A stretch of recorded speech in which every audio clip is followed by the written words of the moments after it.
मित्रों, मैं हिमांशु वर्मा आप सभी का स्वागत करता हूं अपने YouTube चैनल पॉलिटेक्निक क्लासेस में। मित्रों, आज मैं आप सभी के लिए जो आरसीसी का आपका मॉक टेस्ट कराया था उसके ऑब्जेक्टिव क्वेश्चंस के आंसर डिटेल में लेके आया हूं।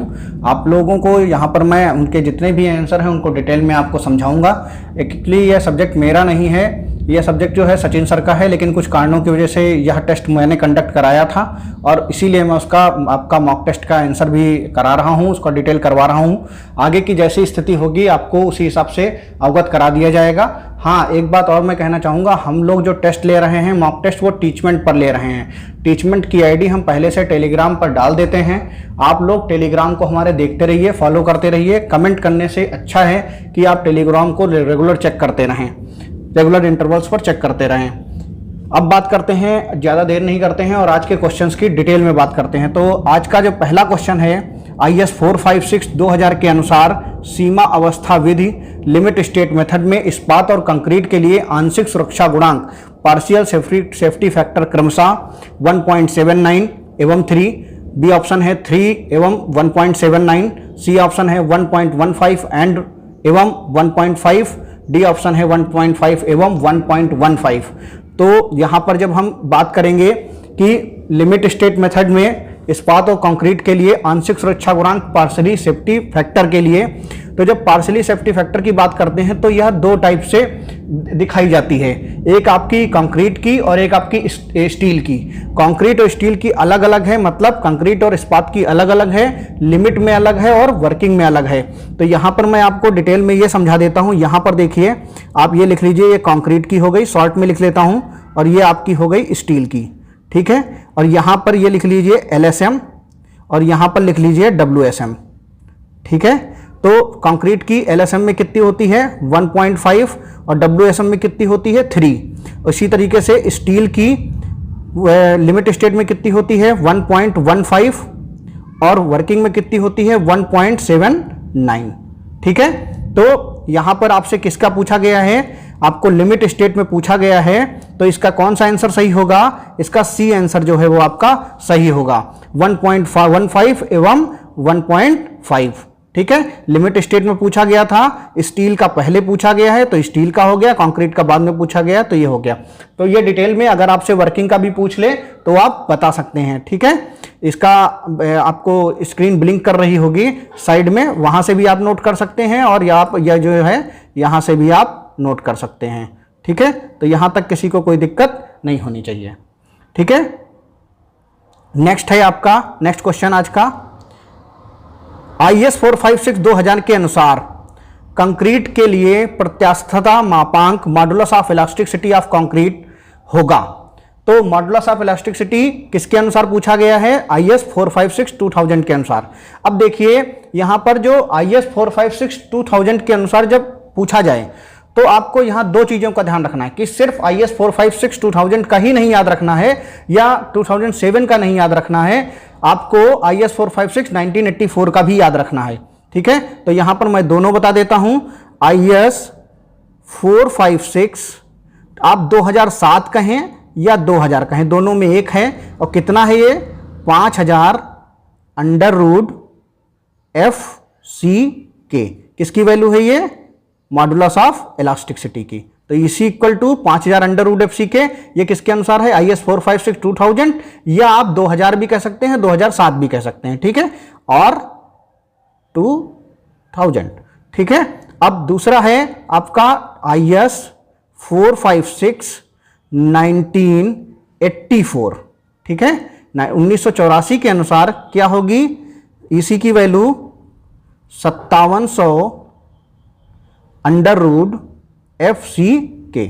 यहां तक कोई दिक्कत नहीं। तो इसमें आपका सही आंसर क्या होगा, सी आंसर जो है सही होगा, क्योंकि यहां पर IS 456 2000 के अनुसार पूछा गया था। क्लियर। नेक्स्ट आपका क्वेश्चन है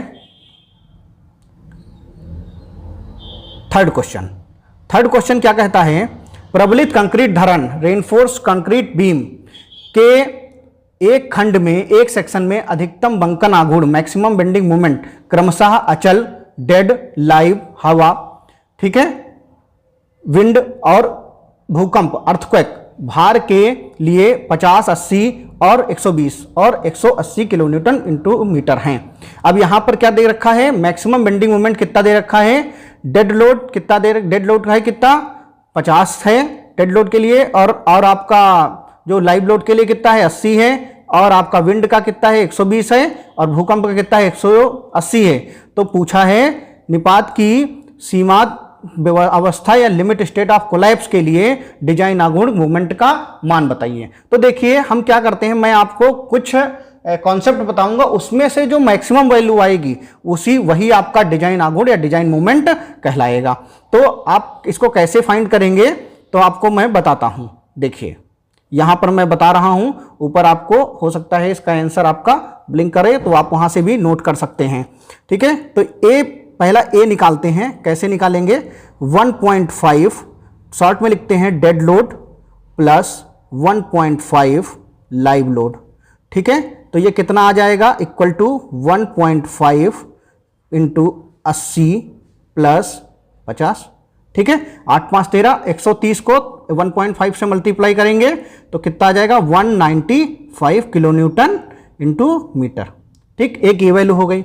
दूसरी वैल्यू कैसे निकलेगी, 1.5 और यहाँ पॉइंट लगा लीजिए, 1.5 और 0.9 डेड लोड।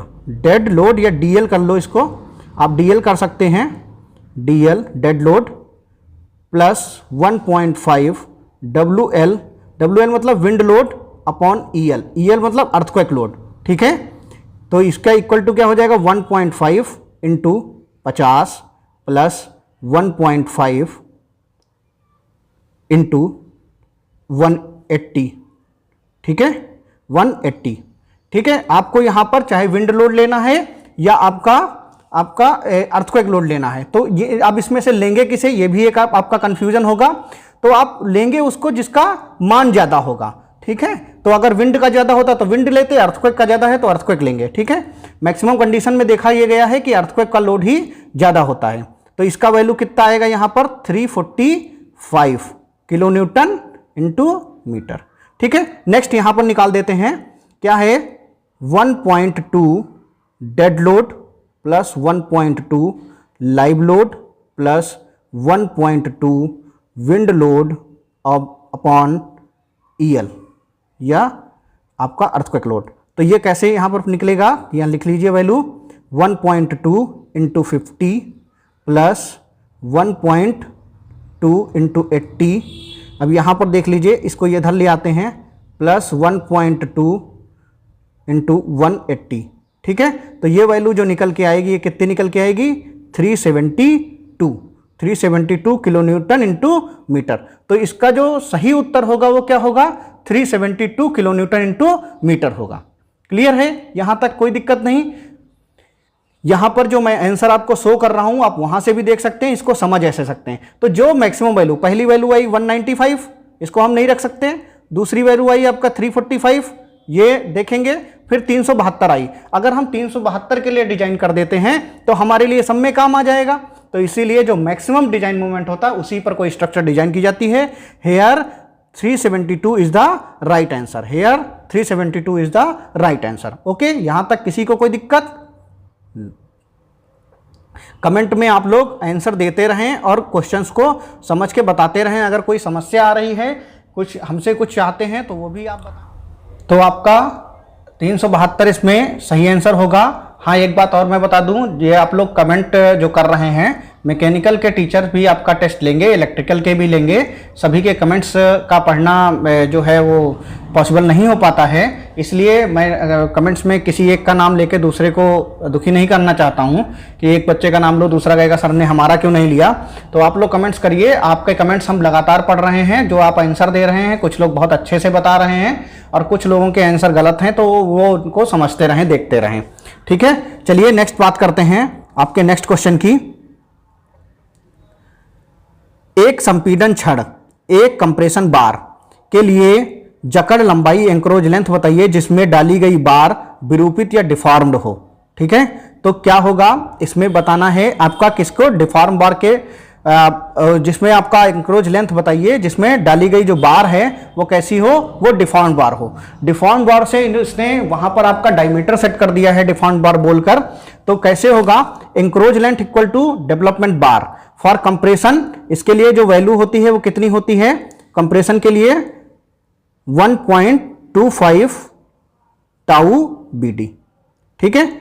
और जो डिफॉर्म्ड बार के लिए कितना होता है, 1.6 टाउ बीडी, ठीक है। तो अब डिफॉर्म बार और कंप्रेशन है तो क्या होगा यहां पर 1 टाउ बीडी क्या हो जाएगा, 1.25 इंटू 1.6 टाउ बीडी, ठीक है, ये हो जाएगा। तो एलडी का फॉर्मूला, डेवलपमेंट लेंथ का फॉर्मूला क्या होता है, 0.87, एक यहां पर जीरो बना लेता हूं मैं सही से, 0.87 FY phi upon 4 tau BD into 1.25 into 1.6। जब 1.6 हो गया तो ये पूरा कट के यहां कितना वैल्यू आ जाएगी, LD equal to 0.87 FY phi upon 8 tau BD, ठीक है, यह इसका आंसर होगा। तो यहां पर देखिए ये आपका लिखा है 0.87 FY phi upon 8 tau BD, तो hence C option is the right answer, ठीक है, hence C option is the right answer. Okay, यहां तक किसी को कोई दिक्कत? नेक्स्ट क्वेश्चन बढ़ते हैं, नेक्स्ट क्वेश्चन की तरफ। अब यहां पर ये चीज समझते रहिएगा, देखिए मैं बता देता हूं, फाई क्या है, छड़ का व्यास है, डायमीटर ऑफ बार है, टाउ BD क्या है, अभिकल्पन अभिलाख प्रतिबल है, डिजाइन बॉन्ड स्ट्रेस है, FY क्या है, इस्पात की अभिलाक्षणिक सामर्थ्य है, कैरेक्टरिस्टिक स्ट्रेंथ है स्टील की, ठीक है। नेक्स्ट क्वेश्चन है आपका, 100 mm के जो माप के साइज के जो क्यूब होते हैं उनकी संपीड़न सामर्थ्य जो है या कंप्रेसिव स्ट्रेंथ है वो 150 mm घन के संपीड़न सामर्थ्य से अधिक होती है, कम होती है या अधिक होती है, ये पूछा है। तो क्या होती है, इसमें अधिक होती है। मैंने अभी बोल दिया आपसे कि जो 100 आपका mm का साइज होगा उसमें क्यूब की स्ट्रेंथ क्या होगी, मोर होगी, ज्यादा होगी, ठीक है। तो it's having strength more. Next है क्वेश्चन आपका, बड़ा अच्छा क्वेश्चन है कि भवन के लिए फर्श फ्लोर स्लैब की न्यूनतम मोटाई मिनिमम थिकनेस कितनी होती है। तो देखिए यहां पर आपसे बोला गया है फ्लोर स्लैब के लिए, ठीक है, फ्लोर स्लैब के मिनिमम थिकनेस कितनी होती है, ठीक है। तो आपका कितनी होगी फ्लोर स्लैब के लिए, 9 सेंटीमीटर, ठीक है। अब यहां पर देखिए जब आपका फ्लोर स्लैब की बात करें तो सिर्फ इतना याद रखिए, थिकनेस ऑफ स्लैब। नॉर्मल जब स्लैब की बात करें तो 9 सेंटीमीटर लगा दीजिए, ठीक है, यहां पर सेंटीमीटर सही से लिख लीजिएगा, 9 सेंटीमीटर। ओके, जब बात करें आपकी फ्लैट स्लैब के लिए तो थिकनेस फॉर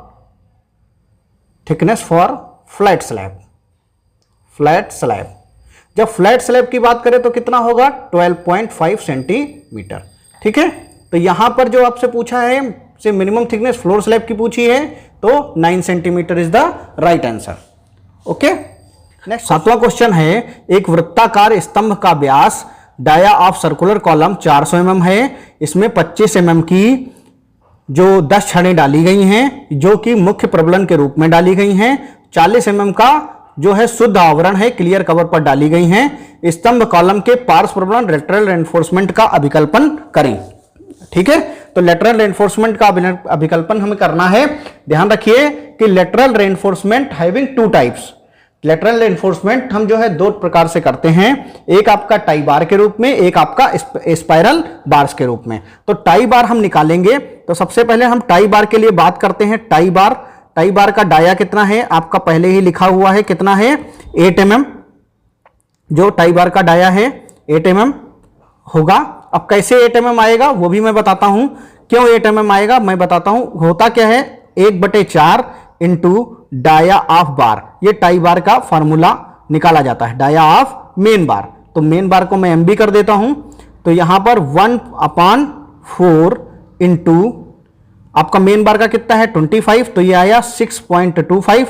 अब देखिए ये जो 6.25 mm की वैल्यू जो बार की आई है, अब अकॉर्डिंग टू फॉर्मूला ये कहता है 6.25 mm की बार यूज कीजिए, लेकिन 6.25 mm की टॉर बार आती नहीं है। टॉर बार कितने की आती है? 8 mm की। ठीक है, तो जो आपके टाई बार है वो 8 mm की ही अवेलेबल है, तो हम उसी का यूज करेंगे।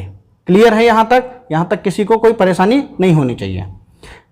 नेक्स्ट आपकी बात करते हैं कि अब इसमें स्पेसिंग कितनी रहेगी। तो यहां पर डाया तो 8 हो गया, क्वेश्चन का पहला पड़ाव हमने पार कर लिया। अब बात करते हैं दूसरे पड़ाव की कि स्पेसिंग निकालना है हमें, जहां हम फंस रहे थे। और वैसे डाया में हम कभी फंसी ही नहीं। आपको अगर एग्जाम पॉइंट ऑफ व्यू से करना है तो डाया सब में सेम है, सीधे आप स्पेसिंग के लिए सोच सकते हैं। ठीक है, तो आप यहां पर स्पेसिंग की बात करेंगे, लेकिन हमें तो कोई डिटेल में बताना है इसलिए हम कर रहे हैं। तो स्पेसिंग के लिए एक फंडा होता है कि आपको 3 कैरेक्टर दिए जाते हैं कि उनमें आपको देखना है 3 कैरेक्टर में जो मिनिमम हो। तो पहला है least lateral dimension. Least lateral dimension कितनी है आपकी? 400 mm। ठीक, उसके बाद फिर क्या होता है? 16 फाई। फाई कितना है? 25, तो 16 इंटू 25।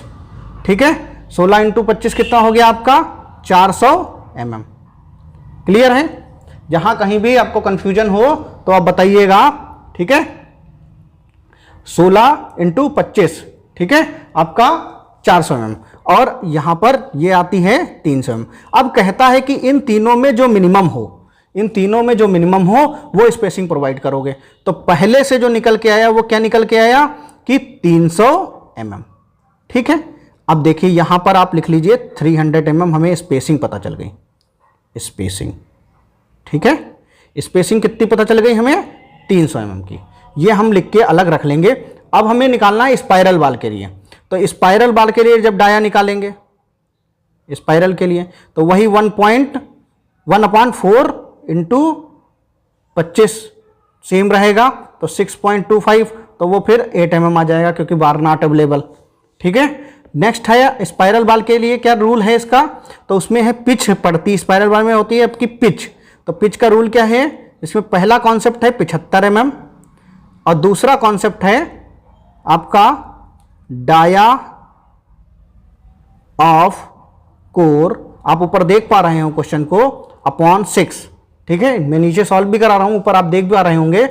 अब डाया ऑफ कोर कैसे निकालेंगे? तो डाया ऑफ कोर कैसे निकालेंगे? आप ऊपर क्वेश्चन देखते रहिए, नीचे समझते भी रहिए। Dia of core equal to total dia of column minus 2 into cover. ठीक है, plus 2 dia of spiral bar, ये निकालेंगे। तो इसमें वैल्यू पुट करेंगे, कैसे पुट करेंगे देखिए। 400 माइनस 2 इंटू 40 प्लस 2 इंटू 8, ये वैल्यू निकल के आएगी 336। जब 336 निकल आई तो मैंने फार्मूला क्या बताया था डाया ऑफ कोर का? आपका जो सेकंड जो फार्मूला बताया था dia of core upon 6। Dia of core आपके कितने आ गए? 336 अपॉन 6 आ गया, तो ये वैल्यू कितनी आ गई? 56। अब हमने कहा इनमें से मिनिमम यूज करेंगे तो 56 लेंगे। अब यहां पर देखिए, जब आपकी 56 ये है और पहली वाली स्पेसिंग ये पिच निकल के आई 56 और स्पेसिंग निकल के आई 300। ठीक है, तो आप कौन सी यूज करेंगे ये बताइए आप मुझे, आप कौन सी यूज करेंगे बताइए। ठीक है, तो यहां पर पहली है आपकी 300 और दूसरी पिच क्या है? 56। ठीक है, तो आप इस जो पिच है वो कितनी रहेगी? आपकी 56 रहेगी, और स्पेसिंग कितनी रहेगी टाई बार की? वो आपकी 300 mm रहेगी। यहां तक किसी को कोई दिक्कत, कोई समस्या? ठीक है, तो इस क्वेश्चन में जो 7वां क्वेश्चन था उसमें आपका आंसर क्या होगा? विकल्प ए एंड बी दोनों, ये सही होगा। यहां तक ये क्वेश्चन समझ में आ गया। इस क्वेश्चन का मैं आपको अभी साइड्स में स्क्रीन पूरी दिखा देता हूं एक बार, आप लोगों को ये समझ में आया हो तो मैं इसके बाद की जो स्क्रीन दिखाऊंगा आपको, उससे आपको क्वेश्चन समझ में आ जाएगा। ठीक है, पूरा स्क्रीन पे वो क्वेश्चन चलेगा और आप उस क्वेश्चन को अपने पेज पे नोट कर सकते हैं। जो मैंने पहले बताया है वैसे ही क्वेश्चन एकदम सॉल्व करके मैं आपको दूंगा। ओके, तो मुझे आशा है आप लोगों ने वो क्वेश्चन नोट कर लिया होगा। धीरे धीरे आप एक बार फिर से जो है देख लीजिए, आपने क्वेश्चन नोट नहीं किया है तो। ऐसा है, आपने क्वेश्चन नोट कर लिया होगा। अब क्वेश्चन नेक्स्ट करते हैं। 8वां क्वेश्चन है आपका, एक टी धरण या बीम के लिए न्यूनतम तनाव प्रबलन मिनिमम टेंशन रिइंफोर्समेंट निम्न से कम नहीं होना चाहिए। तो कितने से कम नहीं होना चाहिए? क्वेश्चन बहुत अच्छा है। A naught upon B W into D equal to 0.85 upon F Y. B option है A naught upon B F into D equal to 0.85 upon F Y. C option है A naught upon B D equal to 0.85 upon F Y, where B W is the width of web, B F equal to width of flange, और आपका D equal to effective depth या प्रभावी गहराई। तो इसका जो formula होता है वो क्या होता है आपका, A naught upon B W D equal to 0.85 F Y. तो here A option is the right answer. Okay, तो यहां तक कोई दिक्कत नहीं होनी चाहिए। अब बात करते हैं, एक टैसिक स्लैब या वन वे स्लैब में मुख्य प्रबलन रेइंफोर्समेंट दिया जाता है, या आप कह सकते हैं मेन रेइंफोर्समेंट प्रोवाइड किया जाता है। तो यहां पर मैं कॉन्सेप्ट पहले बता दूं ऑप्शन पढ़ने से पहले। ये देखिए, वन वे स्लैब कुछ ऐसी दिखती है और टू वे स्लैब कुछ ऐसी दिखती है। इसको बोलते हैं शॉर्टर स्पैन, इसको बोलते हैं लॉन्गर स्पैन। इसमें आपको चाहे इसको शॉर्टर कह लो, चाहे आप इसको लॉन्गर कह लो, चाहे आप इसको शॉर्टर कह लो, चाहे आप इसको लॉन्गर कह लो, तो किसी को भी कुछ भी कहा जा सकता है। ये वन वे है, ये आपका टू वे है, और ये आपका वन वे है। ठीक है, वन वे स्लैब में आप देखिए, एक बात बताइए, जब मेन रेइंफोर्समेंट होगा तो उसकी संख्या ज्यादा होनी चाहिए कम? तो बोलेंगे आपकी ज्यादा होनी चाहिए। अब भैया जब ज्यादा संख्या कैसे बार की पड़ेगी? ज्यादा संख्या ऐसे ऐसे डालोगे तो ये तो लंबाई कम, अगर ऐसे ऐसे हम डालें तो ज्यादा सरिया पड़ेंगी, ऐसे ऐसे डालें तो ज्यादा सरिया पड़ेंगी। तो आप समझ ही गए होंगे कि ऐसी कंडीशन में, ऐसी जो वन वे स्लैब है, वन वे स्लैब में आपको इस तरीके से सरिया डालना पड़ेगा। ठीक है, इस तरीके से। तो किसके अनुसार डाल रहे हो आप? शॉर्टर स्पैन के अनुपात डाल रहे हो, या शॉर्ट स्पैन। इसको क्या बोलेंगे? Short span. इसको क्या बोलेंगे? Long span. अभी मैंने बताया था। और ये आपका, इसमें चाहे इसको शॉर्ट बोलो, चाहे इसको लॉन्ग बोलो, चाहे इसको शॉर्ट बोलो, चाहे इसको लॉन्ग बोलो, ये क्या है? ये टू वे है। ठीक है, अब बात करते हैं, ये तो बात हो गई मेन रेइंफोर्समेंट की। अब ये पूछे तुमसे कोई कि अगर भैया ये नीचे डालोगे या ऊपर डालोगे, मतलब यहां पर अगर मैं कह दूं इसके ऊपर एक टेम्परेचर बार भी इस तरीके से डालनी है, तो आप कौन सी बार नीचे रखोगे? छोटी वाली या बड़ी वाली, लंबी वाली? तो आप कहोगे तो कंफ्यूजन का क्वेश्चन है। तो बिल्कुल कंफ्यूजन का क्वेश्चन नहीं है। क्यों नहीं है वो देखिए, बीम है कोई, बीम पर जब लोड पड़ता है तो टेंशन होता है, तनन होता है। तनाव जो है इसके बॉटम फाइबर पे आता है। बॉटम फाइबर का मतलब निचली सतह पर, और तनाव निचली सतह पर आएगा तो जहां टेंशन है वहीं तो सरिया डाली जाती है।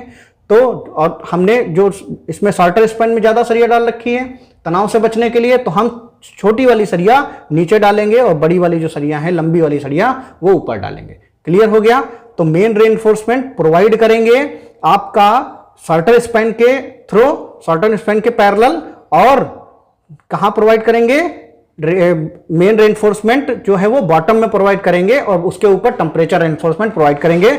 मतलब हम जब सरिया बिछाएंगे तो पहले ऐसे ऐसे बिछाने के बाद इसके ऊपर इसको तार से बांध देंगे, हर जगह जगह पर तार से बांध देंगे। क्लियर है? कोई दिक्कत, कोई समस्या? लेकिन इस वाली कंडीशन में शॉर्टर स्पैन और लॉन्गर स्पैन पे, चाहे जिसमें आप मेन बार चाहे किसमें टेम्परेचर बार डाल सकते हो। तो इसका जो सही आंसर होगा वो क्या होगा? Short span. ठीक है, नेक्स्ट क्वेश्चन है आपका, नेक्स्ट क्वेश्चन आपका जो है वो है आपका IS 800 2007 के पर आधारित कौन सा है? तो ये पूछा है IS 800 2007 पर आधारित कौन सा है या बेस्ड कौन सा है? तो जो IS 800 2007 है ये किस पर आधारित है? तो ultimate load method, working stress method, limit state method, both A and B. ठीक है, ए एंड सी। तो इसमें जो IS 800 2007 है ये तो याद करने वाला क्वेश्चन है, ये लिमिट स्टेट विध पर आधारित है। लिमिट स्टेट विध पर आधारित है IS 800 2007 based on limit state method. Next है पारंपरिक pre stressing, conventional pre stressing में कंक्रीट विकर्ण तनाव या डायगोनल टेंशन बढ़ता है। तो ठीक है, डायगोनल टेंशन क्या होता है? बढ़ता है, घटता है, बराबर रहता है, इनमें से कोई नहीं। अब देखिए डायगोनल टेंशन होता क्या है। ये मान लीजिए कोई बीम है, जब इस पर लोड पड़ता है तो इस तरीके से इसमें क्रैक्स डेवलप होते हैं, इस तरीके से क्रैक्स डेवलप होते हैं, ये विकर्ण की तरीके से बढ़ते हैं। अब इनको अगर मान लो कोई चीज ऐसी हो, जो मान लो यहां एक मैं सरिया बांध दूं बोल्ट, फॉर अभी एग्जांपल बता रहा हूं, यहां सरिया बांध दो और मैं कह दूं जब लो जितना मान लो इधर हमने 10-100 आदमी खड़े किए तो 2 चूड़ी इस बोल्ट की इधर कस दी, 2 चूड़ी इधर कस दी, तो क्या नीचे जाएगा? नहीं जाएगा। क्यों? क्योंकि सरिया खिंचेगा और सरिया खिंचेगा तो इन जोड़ों को बांधेगा। तो यही काम तो प्री-स्ट्रेसिंग में होता है। तो जब प्री-स्ट्रेसिंग करोगे तो विकर्ण तनाव क्या होगा? घटेगा। विकर्ण तनाव क्या होगा? घटेगा। क्लियर है? यहां तक समझ में आ गया होगा। नेक्स्ट है पूर्व प्रबलित प्री स्ट्रेस मेंबर में बबल परिणाम या बबल इफेक्ट क्या होता है? तो आपने देखा होगा जो बबल इफेक्ट होता है इसमें वो आपका फ्रिक्शन लॉस के कारण होता है। बबल इफेक्ट जैसे फ्रिक्शन लगता है तो घर्षण लॉस के कारण वो जो है खिसक जाता है वायर, तो इसको बोलते हैं बबल इफेक्ट। ठीक है, तो बबल इफेक्ट किसके कारण होता है? फ्रिक्शनल लॉस के कारण। ना तो वो क्रीप ऑफ कंक्रीट के कारण होता है, ना क्रीप ऑफ स्टील के कारण होता है, ना both are A and B होता है। ये होता है आपका फ्रिक्शनल लॉसेस के कारण। नेक्स्ट क्वेश्चन है आपका सीमा अवस्था विधि। लिमिट स्टेट में कंक्रीट में अधिकतम तनन या मैक्सिमम टेंशन निम्न में अधिक नहीं होती है, नहीं होनी चाहिए। 0.67 FCK, 0.446 FCK, 0.15 FCK, डी इनमें से कोई नहीं। बड़ा इंटरेस्टिंग क्वेश्चन है ये। पूछा है कि लिमिट स्टेट में कंक्रीट में, अब कंक्रीट में तनन कहां होती है भैया? कंक्रीट में तो बहुत न्यूनतम तनन होती है, मैक्सिमम का तो सवाल ही नहीं उठता। तो इसमें ऑप्शन क्या होगा? इसमें ऑप्शन होगा नन ऑफ दीज, इनमें से कोई नहीं। ये आपको कंफ्यूज करने के लिए क्वेश्चन दिया गया था। बहुत ही सिंपल क्वेश्चन है, बस आपको थोड़ा सा कॉन्सेप्ट पता होना चाहिए। नेक्स्ट क्वेश्चन है पूर्व प्रबलित कंक्रीट बीम में पूर्व प्रतिबल प्री स्ट्रेस के कारण शुद्ध प्रभाव नेट इफेक्ट सामान्यता होता है। ठीक है, तो आपका तनाव, कंप्रेशन, कर्तन, बंकन या एवं संपीडन किसके कारण होता है? तो वो होता है आपका बंकन एवं संपीडन के कारण। बंकन एवं संपीडन के कारण। क्लियर है? हॉगिंग और कंप्रेशन के कारण। ठीक है, यहां तक किसी को कोई दिक्कत? मोड़ और संपीडन के कारण, बंकन एवं कंप्रेशन के कारण होता है। अब ये क्यों होता है ये मैं बता देता हूं। ठीक है, वो क्यों होता है देखिए। जब हम बीर है, आपने पढ़ा होगा जो मैकाले सिस्टम है इसका, वायर सिस्टम है इसका, मैकेनिकल सिस्टम है इसका प्री स्ट्रेसिंग का। ठीक है, और आपका एक कॉन्सेप्ट है शायद मैंगल वायर करके कुछ नाम है उनका, वो सिस्टम है। तो इसमें हम क्या करते हैं, वायर को ऐसे मोड़ते भी हैं तब भी वो कंप्रेशन में जाता है, और जब हम इसको खींचते हैं तो ये कंप्रेशन में जाता है, मतलब संपीडन होता है इसमें जो अब मान लीजिए भाई कंक्रीट में कोई वायर खींचो उसके बाद छोड़ दो तो ये अपनी अवस्था में जाने की कोशिश करेगा, तो इससे बंकन होता है और संपीडन होता है। इसीलिए जो नेट इफेक्ट है वह किसके कारण होता है? बंकन और संपीडन के कारण। क्लियर है? तो 14th का आपका क्वेश्चन आंसर कौन सा होगा? डी आंसर होगा 14th का। नेक्स्ट है आपका 15th क्वेश्चन। चलिए 15 क्वेश्चन देखते हैं, बढ़िया क्वेश्चन है ये भी। Fe 250 ग्रेड इस्पात हेतु एक प्रबलित कंक्रीट धरण रेनफोर्समेंट कंक्रीट बीम में अधिकतम उदासीन अक्ष मैक्सिमम न्यूट्रल एक्सेस की गहराई या डेप्थ है 0.53D, 0.48D, 0.46D, 0.44D। तो इसमें आपसे पूछा गया मैक्सिमम न्यूट्रल एक्सेस की गहराई पूछी है, कैसे निकालेंगे गहराई? तो उसके लिए भैया फार्मूला देख लीजिए आप लोग। XU max equal to 700D upon 1100 plus 0.87। ये पॉइंट जो है ये कभी कभी कंफ्यूजन में डाल देता है। 0.87 FY। आप क्या करेंगे, 700 को एज इट इज उतार दें, 5 लिख दें यहाँ पर। ग्रेड आपकी कितनी है उस हिसाब से इसमें वैल्यू पुट कर दें। 0.87 इंटू 250 प्लस 1100। जब ये हो जाएगा तो आंसर कितना आएगा? 0.53D। जब इसको सॉल्व कर लेंगे तो आंसर आएगा 0.53D। तो इसका ए आंसर जो है वो आपका करेक्ट होगा। क्लियर? तो यहां पर फॉर्मूला क्या लगा था? 700D upon 1100 plus 0.87 FY। ठीक है, इसमें FY का मान हमने रख दिया 250 और आपका वैल्यू निकल के आ गई। क्लियर है? नेक्स्ट क्वेश्चन है भैया 16th क्वेश्चन। M20 और Fe415 के लिए प्रबलन इस्पात का सीमांत मान या लिमिटिंग वैल्यू ऑफ रेनफोर्समेंट होगा। लिमिटिंग वैल्यू ऑफ रेनफोर्समेंट कैसे निकालते हैं? तो देखिए C इक्वल टू T होता है, मतलब compression equal to tension, PT max कैसे निकालेंगे, 0.414 FCK XU मैक्स, ठीक है, ये रखेंगे। उसके बाद FY इंटू डी करेंगे। अब फॉर 415 के लिए XU मैक्स की वैल्यू क्या होती है, 0.48 D होती है, ठीक है, 0.48 D होती है। तो आपका PT मैक्स निकल के क्या आएगा, फार्मूला रखेंगे, वैल्यू रखेंगे 414 इंटू 20, ठीक है। FCK मैक्स की वैल्यू रखेंगे, आपकी M20 है तो FCK की वैल्यू क्या आ गई 20 प्लस 0.48 D, जो मैंने अब वैल्यू आपको बताई XU मैक्स की 0.48 D, तो वही हमने रख दी। और यहां पर नीचे हमने क्या है, FY की वैल्यू रखनी है। FY कितनी है, 415, ये दे रखी है आपको 415 इंटू डी, ठीक है।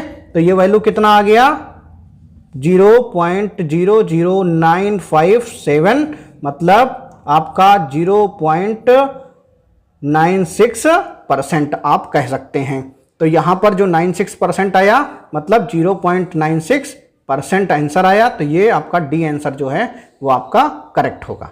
क्लियर है यहां तक, किसी को कोई समस्या? नेक्स्ट क्वेश्चन आपका 17th क्वेश्चन। चलिए नेक्स्ट क्वेश्चन देखते हैं। 17वां क्वेश्चन है आपका, कंक्रीट का प्रतिबल विकृति वक्र स्ट्रेस स्ट्रेन कर्व है, भंग तक एक पूर्ण सरल रेखा, एक perfect line up to failure. B option है 0.002% विकृत तक सरल रेखा और भंग तक परवलय रेखा, straight line up to 0.002%, strain and parabolic up to failure.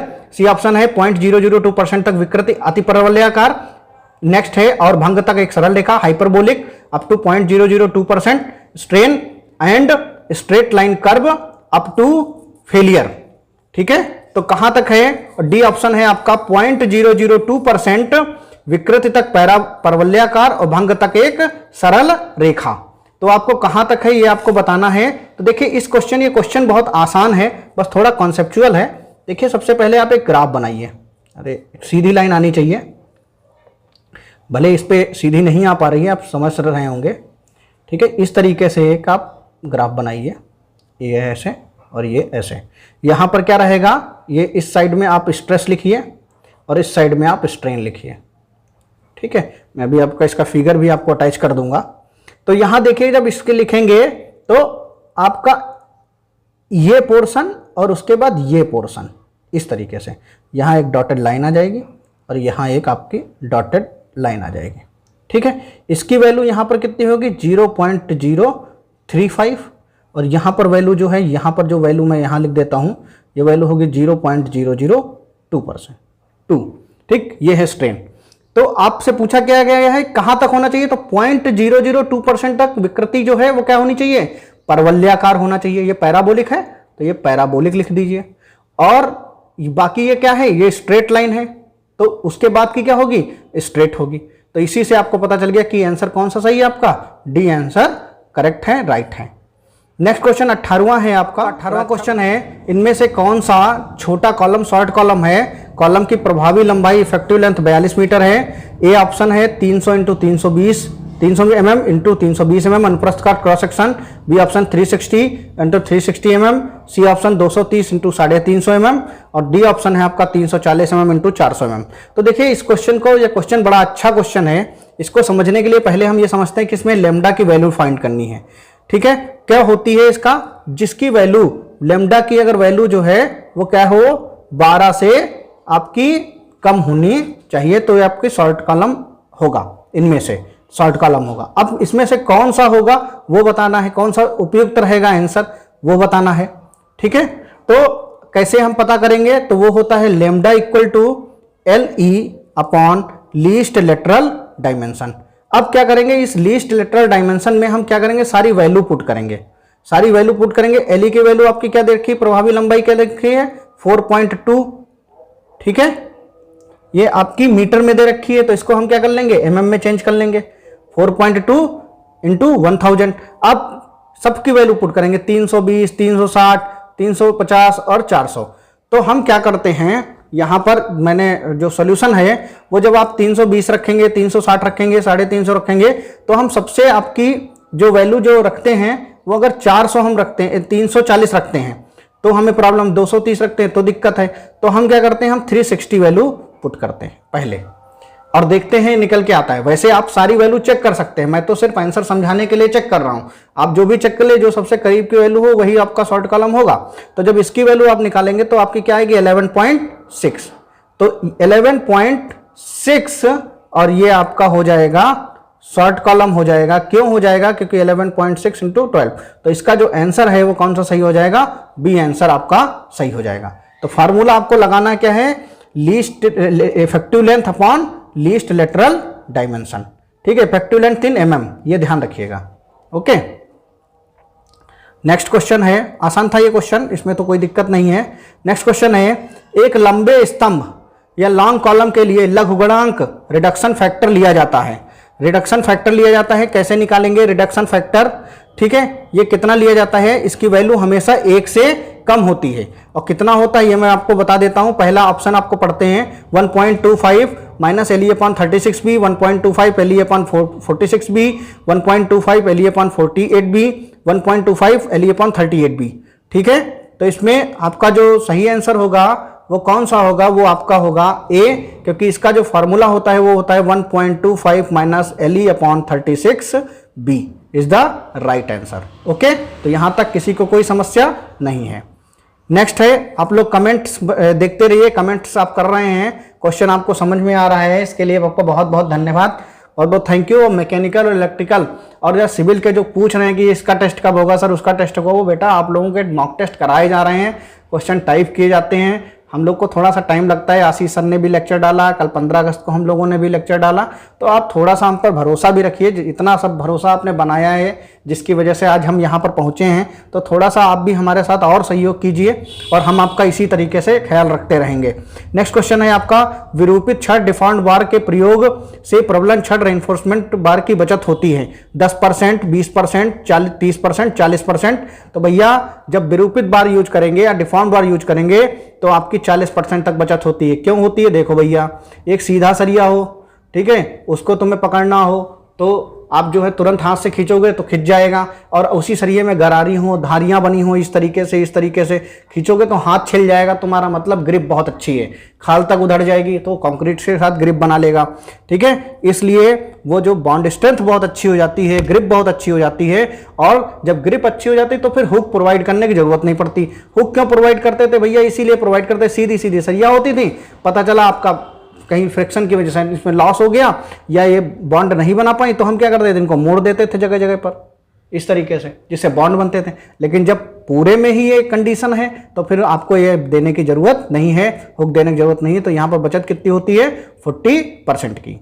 Next question आपका है, बड़ा अच्छा क्वेश्चन है, ये पूछा गया है पेपर में। देखिए, जो पहले टिक लग जाता है उस पर ध्यान नहीं दीजिएगा, जब आंसर मैं बता दूं तब टिक देखिएगा। IS 456 2000 के अनुसार पार्श्व फ्लक्स साइड फेस रेनफोर्समेंट की व्यवस्था करनी चाहिए जब धरन की पेटी या वेब की गहराई अधिक हो। अब ये पेटी या वेब क्या होता है, तो देखिए एक बीम आपने ऐसा देखा होगा, बीम ऐसा होता है, ये इसकी वेब कहलाती है, इसकी गहराई। ठीक है, अब पूछ रहा है कि जब हमें कोई बीम है, ठीक है, उसमें साइड फेस रेनफोर्समेंट कब करना पड़ेगा। साइड फेस मतलब इधर भी रेनफोर्समेंट करना पड़े अलग से, तो वो कब करना पड़ेगा, जब बीम की गहराई कितनी हो, 750 mm से ज्यादा हो, 700 mm से ज्यादा हो, 650 ज्यादा हो या 600 ज्यादा हो। तो भैया कितने से ज्यादा हो, तो ज्यादा होनी चाहिए 750 mm से ज्यादा। अब क्वेश्चन बनता है कितना रेनफोर्समेंट करोगे, क्या सरिया भर दोगे, नहीं, कितना, 0.1% ऑफ BD। ठीक है, बी मैंने क्या लिया, बी ये होता है और इसको लेते हैं कैपिटल D, ये टोटल एरिया लेते हैं, ये ध्यान रखिएगा। नेक्स्ट है आपका, आलंबों या सपोर्ट के पास छल्लों का अंतराल, स्पेसिंग ऑफ स्टीरअप्स। तो देखिए भैया, ये है आपका बीम, ठीक, शियर ज्यादा कहां होती है, शियर ज्यादा होती है सपोर्ट्स पर शियर ज्यादा होती है, और मूवमेंट कहां ज्यादा होता है, मिडिल पर। तो मिडिल पर शियर क्या होती है, 0। तो यहां स्पेसिंग रहेगी मिडिल पर न्यूनतम, और यहां स्पेसिंग रहेगी आपकी मैक्सिमम, मतलब जो सरिया है वो आपके दूर दूर जाले आएंगे। मिडिल पर जो छल्लों का अंतराल है वो ज्यादा रहेगा, और एंड पर छल्लों की संख्या ज़्यादा रहेगी, मतलब अंतराल कम रहेगा। समझ में आया? भैया एक बात बताओ, एक घर है, यहाँ पर एक घर है, ठीक है, मान लो दोनों बराबर हैं। फॉर एग्जांपल मैं बराबर बना देता हूँ, ये और आपका ये दोनों बराबर हैं। इधर 100 लोग रखे हो तुम, रखने हैं, और इधर 50 लोग रखे हो, तो 100 लोगों के बीच में स्पेसिंग ज़्यादा होगी या 50 के बीच में ज़्यादा होगी? भाई 50 के बीच में अंतर ज़्यादा होगा ना, गैप बहुत ज़्यादा होगा। तो जहाँ गैप ज़्यादा है वहाँ लोगों की संख्या कम, मतलब सरिये की संख्या कम। सरिये की संख्या जब हम बीम डालते हैं और स्टीरप्स की बात करते हैं तो स्टीरप्स हमेशा शियर में ज़्यादा होता है, तो शियर जो है वो कॉर्नर पे ज़्यादा होता है, इसलिए स्टीरप्स की संख्या कॉर्नर पे हमें बहुत पास डालनी पड़ती हैं इस तरीके से, और मिडिल में दूर डालनी होती हैं। ठीक है, बात समझ में आ गई? तो स्पेसिंग ऑफ स्ट्रिप्स जो है वो आलंबों पर क्या होती है? न्यूनतम होती है। देखिए न्यूनतम है। ठीक है, यहाँ मान लो अगर 100 mm है तो यहाँ आपकी 200 mm होगी या 300 mm होगी। क्लियर? ये मैं एग्जाम्पल के रूप में आपको बता रहा हूँ। नेक्स्ट है M25 ग्रेड कंक्रीट के लिए फ्लेक्सुरल टेंसाइल स्ट्रेंथ का मान होता है। फ्लेक्सुरल टेंसाइल स्ट्रेंथ का फार्मूला क्या होता है वो मैं आपको बता देता हूँ। फ्लेक्सुरल स्ट्रेंथ का फार्मूला होता है 0.7 अंडर रूट FC के 0.7। अब किसके लिए पूछा है? आपका ग्रेड कौन सी है? 25 है, तो FCK की वैल्यू क्या आ गई? ये कैरेक्टरिस्टिक स्ट्रेंथ होती है, इसकी वैल्यू आपकी आ गई 25, तो अंडर रूट 25 का आ गया 5 और 0.7 इंटू 5 आ गया 3.5 न्यूटन mm स्क्वायर। ठीक है, तो 3.5 न्यूटन mm स्क्वायर कौन सा आंसर हो गया? बी। क्लियर? नेक्स्ट क्वेश्चन है आपका 24th क्वेश्चन। कंक्रीट से स्टील बार को खिसकने स्लिपिंग में पैदा होने वाले प्रतिरोध रेजिस्टेंस निम्न के कारण होते हैं। ठीक है, तो स्टील बार खिसके तो pure adhesion, frictional resistance, mechanical resistance, इनमें से कौन सा ऑप्शन सही है? First and second, first second third, second third, और इनमें से कोई नहीं। ठीक है, तो आपका जो 24 क्वेश्चन है इसका आंसर क्या सही होगा? First second third. भैया देखो, चाहे वो प्योर एडेशन का मतलब जुड़ना हो, चाहे घर्षण प्रतिरोध हो, और चाहे मैकेनिकल रेजिस्टेंस हो, यह सब इसके कारण होते हैं। किसके कारण होते हैं? Slipping resistance. भैया स्लिप, अगर मान लो कोई बॉन्डिंग बहुत ज़्यादा है तो एडेशन बहुत ज़्यादा तो स्लिपिंग कम होगी, फ्रिक्शन बहुत ज़्यादा तो स्लिपिंग कम होगी, और अगर यांत्रिक प्रतिरोध है तो भी स्लिपिंग कम होगी। तो यह तीनों जो है वो कारण होते हैं, इसलिए first second and third is the answer is correct answer. ठीक है, बी ऑप्शन करेक्ट क्वेश्चन है। यदि प्रबलन क्षण रेनफोर्समेंट बार का व्यास D हो तो मानक हुक स्टैंडर्ड हुक का स्तरण मान इंक्रोज वैल्यू होगी 8 फाई, 12 फाई, 16 फाई, 20 फाई। तो देखिए इसका भैया होता क्या है। जो स्टैंडर्ड हुक होता है, आप समझते रहिएगा, स्टैंडर्ड हुक, स्टैंडर्ड का मतलब होता है मानक। ठीक है, जो हिंदी वाले हैं, ये एक तो मोबाइल और इस पे स्क्रीन पर लिखना जो है बड़ा टफ रहता है। तो स्टैंडर्ड हुक जो है वो आपका 180 डिग्री है। ठीक है, अब फॉर एवरी 45 डिग्री पर आपका कितना होता है? 4 फाई। तो भैया ये 180 डिग्री है स्टैंडर्ड हुक, तो क्या करेंगे? 180 डिग्री अपॉन 45 कर लो, तभी तो ये वैल्यू निकल के आएगी कितना? फाई। ठीक है, तो निकालो भाई, 5 9 45, या आप ये कर लिए 9 5 45 और 9 दूनी 18, 5 चक्कू 20। तो यहाँ से आपको ये पता चल गया कि आपका के कितना है? 4 फाई। अब यहाँ पर जब 4 हो गया, ये 4 गुना है इसका, तो यहाँ क्या होगा? 4 इंटू 4, 4 इंटू 4 हो जाएगा। ठीक है, तो ये क्या हो गया? 16 फाई। बात समझ में आ गई? यहाँ पर ये इसका कितना गुना है? 4 गुना है। 45 का ये 4 गुना है। अरे भैया 45 इंटू 4 कर लो ना, 4 5 20, 4 चौक 16 और 2 18। जब 4 गुना है तो इसकी कितना होगा? जब ये इसके 45 के लिए 4 फाई है, 4 गुना है तो क्या हो जाएगा? 16 फाई। क्लियर? यहाँ तक किसी को कोई समस्या, कोई दिक्कत? मैं बिल्कुल बच्चों की तरह आपको क्वेश्चंस जो गलतियाँ करते हैं उस तरीके से मैंने आपको सारे क्वेश्चंस बताए हैं, सारे क्वेश्चन समझाए हैं। थोड़ा लेक्चर टाइम ज़्यादा हो गया, लेकिन मुझे आशा है आप लोगों को यह पूरे क्वेश्चन समझ में आए होंगे। आपने बहुत अच्छा धीरे से सुना है, आपके कमेंट्स में देख रहा हूँ। ठीक है, तो आप लोगों का बहुत बहुत धन्यवाद इस तरीके से। और मैं आगे भी RCC का लेक्चर लेके आऊँगा, और आप कमेंट्स में बताइए, आपको आज मैंने फर्स्ट टाइम आपको RCC पढ़ाई है, तो यह आपको लेक्चर मेरा कैसा लगा, और जैसी आपकी प्रतिक्रिया रहेगी उसी हिसाब से मैं आपके लिए लेक्चर लेके आया करूंगा और आपको इस तरीके से क्वेश्चन समझाता रहूंगा। आप जो भी पढ़िए वो डिटेल्स में पढ़िए। इस लेक्चर को बनाने में सचिन सर का हमारे बहुत बड़ा सहयोग है, तो मैं उनका हृदय से बहुत बहुत धन्यवाद करता हूं। तो thank you so much, thanks for watching my dear friends. अगर आप लोग नए हैं तो हमारे चैनल को सब्सक्राइब करते हैं।